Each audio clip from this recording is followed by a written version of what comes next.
گھر کے اندر یعنی میرے گھر کے اندر یہ وہ شیلز ہیں جو گھر کے باہر ہیں اس کا ہمیں کوئی اندازہ نہیں. وہ ساری سڑک کے اوپر ساری رات صبح تک, اور ابھی جب میں آپ سے بات کر رہا ہوں پھر شیلنگ ہو رہی ہے, پھر ایک اور حملہ ہو گیا. تو میں اپنی قوم کے سامنے ایک سوال رکھنا چاہتا ہوں کہ یہ کون سا میں نے اتنا بڑا جرم کیا تھا کہ میرے گھر کے اوپر حملہ, کبھی کسی پولیٹیکل لیڈر کے گھر کے اوپر اس طرح شیلنگ نہیں ہوئی. اور وہاں عورتیں تھیں, ہمارے نوجوان تھے, ان کے اوپر جس طرح اٹیک کیا گیا, اس کی کوئی تو کیا وجہ تھی؟ میرا جرم کیا تھا؟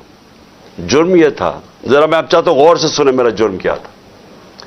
ایک کیس لگا ہوتا ہے توشہ خانہ کا, جو توشہ خانہ کا کیس میرے اوپر ایک الزام لگایا گیا,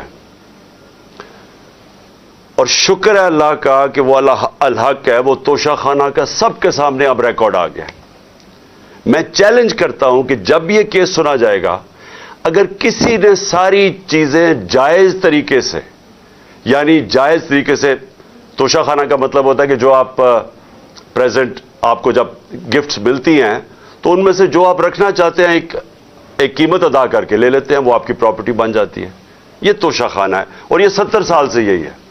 اور یہ جو کہتے ہیں کہ وہ اچھا جی وہ آپ کو کوئی بڑا تحفہ ملا تھا, اسٹیٹ گفٹ, جو آپ چیز خریدتے نہیں ہے توشہ خانہ کی, وہ آکشن ہو جاتی ہیں, وہ کوئی عجائب گھر میں نہیں رکھی جاتی. تو میرے اوپر پورا انہوں نے میڈیا ٹرائل چلوایا, اسی کے اوپر کیس کر دیے, اور اب اللہ کا کرم ہے کہ ان ساری چیزیں ان کی سامنے آ گئی ہیں. اور ابھی آپ کو پتہ چلے گا جب وہ دیکھیں گے کہ انہوں نے چوری کی ہے توشہ خانہ سے, اور انشاءاللہ وہ سامنے آ جائے گا. اب توشہ خانہ کا کیس لگا F8 کی کچہری میں. F8 کی کچہری میں 2 دفعہ بم دھماکے ہو چکے ہیں. وہ اس کو آپ کی جو سیکیورٹی ہے وہ پروٹیکٹ ہی نہیں کر سکتے. وہ جگہ ایسی ہے کہ وہاں وکیل بھی شہید ہوئے, وہاں ججز بھی شہید ہوئے, ادھر ہی جب 2 دفعہ دہشت گردی ہوئی. تو جب وہاں اس کو پروٹیکٹ کر ہی نہیں سکتے, اور خود انٹیریئر منسٹر کہہ رہا ہے کہ میری جان خطرے میں ہے, انٹیریئر منسٹری کہہ رہی ہے کہ میری جان کو خطرہ ہے. ایک میرے اوپر حملہ ہو چکا ہے. مجھے پتا ہے کہ جو لوگ آج بیٹھے ہوئے ہیں یہ اقتدار میں, جو شہباز شریف اور رانا ثناء اللہ, یہی انہوں نے ہی پہلا میرے اوپر کیا تھا, اور ایک اور ایجنسیز کے آدمی نے. اب وہی پاور میں بیٹھے ہیں, خطرہ ان سے ہے. تو میں ایک چیز مانگی کہ مجھے سیکیورٹی دیں ادھر جانے کے لیے, اور اگر سیکیورٹی نہیں دے سکتے تو میرا ادھر کر دیں کیس جدھر مجھے سیکیورٹی ملتی ہے. جب سے میری ٹانگ ٹھیک ہوئی ہے, میں 2 دفعہ ایک لاہور ہائی کورٹ گیا اور ایک اسلام آباد, کوئی سیکیورٹی نہیں تھی, کوئی پروٹیکشن نہیں تھی. اور پھر میں واضح کر دوں کہ یہ انپریسیڈنٹڈ ہے کہ ایک ایکس پرائم منسٹر کو قاتلانہ حملہ ہوتا ہے, اس کے بعد اس کو سیکیورٹی نہیں ملتی. اس کے لیے اس وجہ سے ہم نے عدالت میں گئے ہوئے ہیں کہ ہمیں سیکیورٹی دو, اور اس جج نے میرے اوپر وارنٹ نکال دیا. اب یہ وارنٹ کیا ہے؟ جس کے لیے پولیس آئی ہوئی تھی. میں یہ ذرا سارا آپ کو سمجھانا چاہتا ہوں کہ یہ جو ساری ابھی بھی شیلنگ ہو رہی ہے, یہ پولیس کا اور کوئی کام نہیں ہے, پوری فوج کی فوج آئی ہوئی ہے, رینجرز آئے ہوئے ہیں کہ اس طرح کوئی دہشت گرد یا زمان پاک میں بیٹھا ہوا ہے. وارنٹ صرف یہ تھے کہ آپ کو پولیس عدالت میں پیش کرے, یہ ہے وارنٹ. جس عدالت میں میں اس لیے نہیں جا سکا کیونکہ سیکیورٹی کا ایشو تھا, عدالت نے پیش کرنا, یہ پولیس نے وہاں پیش کرنا تھا. رات کو جو پریزیڈنٹ ہیں لاہور ہائی کورٹ کے بار کے اشتیاق خان, انہوں نے شورٹی دے دی, ان کو میں نے آتھرائز کر دیا, انہوں نے شورٹی دی کہ وہ جو میرا اپیرنس ہے ہائی کورٹ میں وہ گارنٹی کرتے ہیں. 18 کو انہوں نے شورٹی دے دی میں ہائی کورٹ میں پریزنٹ ہوں گا. تو جب انہوں نے شورٹی دے دی تو وہ پولیس آفیسر جو مجھے اریسٹ کرنے آیا تھا اس کو شورٹی مل جاتی, وہ کیس اس کو انتظار کرنا چاہیے. تو میں نے فیصلہ کر لیا کہ میں عدالت جا رہا ہوں, اس لیے تو وہ آیا تھا مجھے اریسٹ کرنے. اور یہ قانون ہے, یہ جو کوڈ آف کرمنل CCP جسے کہتے ہیں کہ کوڈ فار کرمنل CRPC جو کوڈ ہوتی ہے جو جس کے تحت یہ قانون بنا ہوا ہے, اس کا سیکشن 75 کہتا ہے کہ یہ اگر کر دیں تو پولیس آپ کو اریسٹ نہیں کرتی. تو وہ رات لے کے پھر رہا ہے اشتہا خان یہ اب شیورٹی, اور پولیس والا ہی نہیں مل رہا. وہ کیوں نہیں مل رہا؟ کیونکہ انہوں نے فیصلہ کیا ہوا تھا میرے اوپر یہ اٹیک کرنے کا. اب یہ میں آپ کو دکھا رہا ہوں کہ یہ صرف شیلز نہیں ہیں, یہ گولیاں آپ کے سامنے ہیں. یہ گولیاں چلائی انہوں نے یہاں. یہ گولیاں چلانے والے ایک آدمی کو عدالت میں پیش کرنے کے لیے نہیں آتے. ان کے عزائم, یہ جو اوپر سارے بیٹھے ہوئے ہیں جنہوں نے پہلے ہی مجھے قتل کرنے کی کوشش کی تھی, ان کے عزائم یہ نہیں تھے کہ عمران خان نے یہ عدالت میں کہ وہ کہہ رہا ہے کہ میں پہنچوں گا, اس کے باوجود یہ حملہ کر رہا ہے اور ابھی تک حملہ ہو رہا ہے. ان کا مقصد کچھ اور ہے. لندن کے اندر پلان بنا, وعدے کیے گئے نواز شریف سے. وعدہ یہ کیا گیا کہ اگر ہمیں بیک کریں گے تو میں آپ کو یہ کر کے دوں گا, جس میں عمران خان کو جیل میں ڈالوں گا, پی ٹی آئی کو ختم کروں گا, نواز شریف کو سارے کیسز ختم کروں گا. یہ پلان تھا پورا. یہ پلان بڑی دیر سے پتہ ہے, میں بتاتا جا رہا ہوں آپ سب کو. اس پلان کے تحت یہ گیم چل رہی تھی. کیوں میرے ورکرز اس طرح, جس طرح انہوں نے یہ دفاع کیا زبان پاک کی, میں تو کیا ان کو 2 دفعہ کہا, میں نے کہا دیکھو یہ میں کوئی انتشار نہیں چاہتا, میں چاہتا ہوں میں چلا جاتا ہوں, بیگ میرا پیک تھا. لیکن سارے کارکنوں کا کیا مسئلہ تھا؟ ان کو پتا تھا کہ جب سے ہماری حکومت گئی ہے ہمارے لوگوں کو تشدد کیا گیا جیل میں. کسٹوڈیل ٹارچر کہتے ہیں اس کو. جیل کے اندر تشدد کیا گیا. اعظم سواتی, شہباز گل, ہمیں پتہ ہے ارشد شریف سے کیا ہوا, ہمیں پتہ ہے سوشل میڈیا کے لڑکوں سے کیا ہوا, اور ہمیں پتہ ہے کہ وہ درویش, وہ جو اسپیشل انسان تھا جس کے پاس پیار کے علاوہ کچھ تھا ہی نہیں, ذل شاہ سے کس طرح انہوں نے اٹھایا اور اسے تشدد کر کے قتل کر کے سڑک پہ پھینک گئے. تو وہ سارے فکر کر رہے تھے کہ دیکھیں اگر انہوں نے یہ آپ سے لے گئے ایک دفعہ آپ کو, تو یہ آپ سے بھی یہ کریں گے. اس لیے انہوں نے رات سے وہ مقابلہ کر رہے ہیں ان کا, صرف اس وجہ سے. سو میں آج یہ پوچھنا چاہتا ہوں, میں وہ جو اپنے آپ کو نیوٹرل کہتے ہیں ان سے پوچھنا چاہتا ہوں کہ مجھے یہ بتائیں کہ رینجرز کو بھیجنے کا کیا کام تھا؟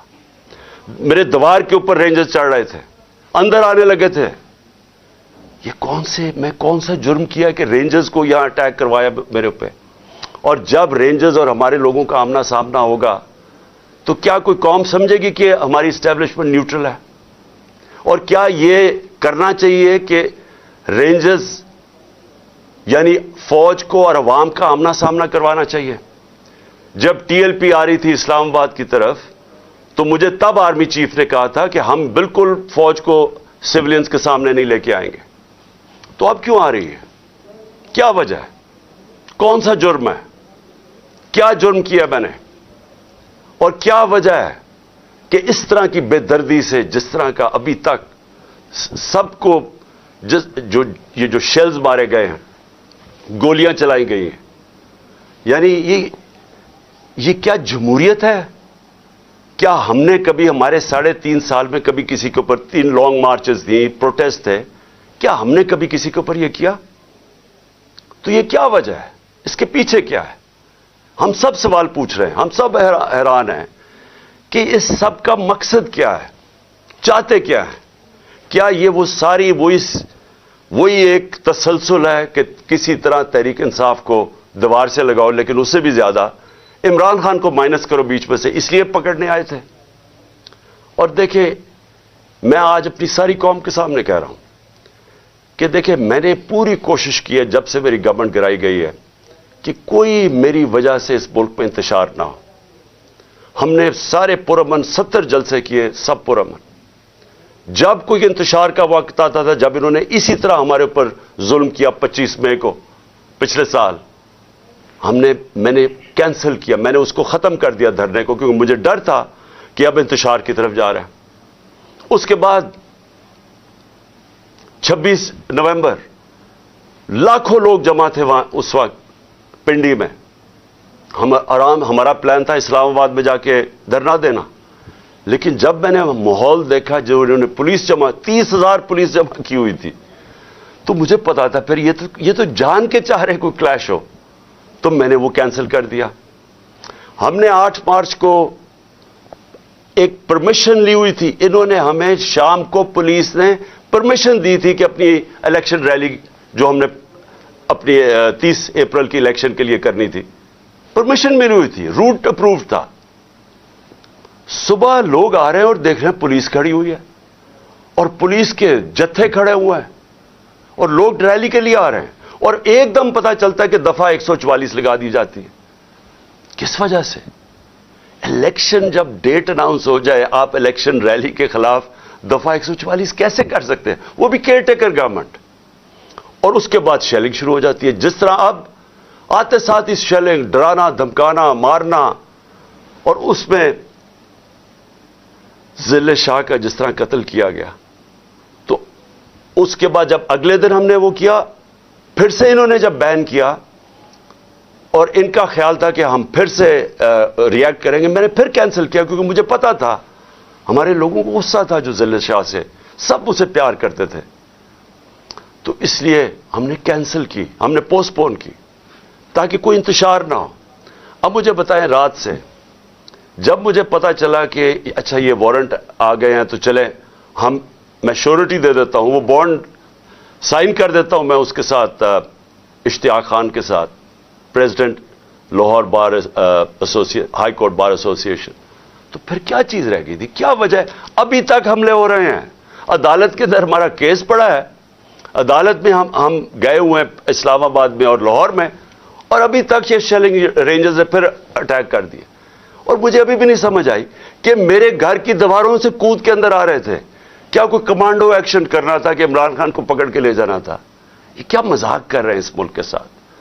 اور میں آخر میں افسوس سے کہنا چاہتا ہوں کہ دیکھیں یہ ملک کو ادھر آپ لے کے جا رہے ہیں, اور جو بھی اس وقت پاور میں بیٹھے ہیں, میں آپ کو یہ بتا دوں کہ ملک کو ادھر لے کے جا رہے ہیں کہ یہ میرے ہاتھ سے بھی چیز نکل جائے گی.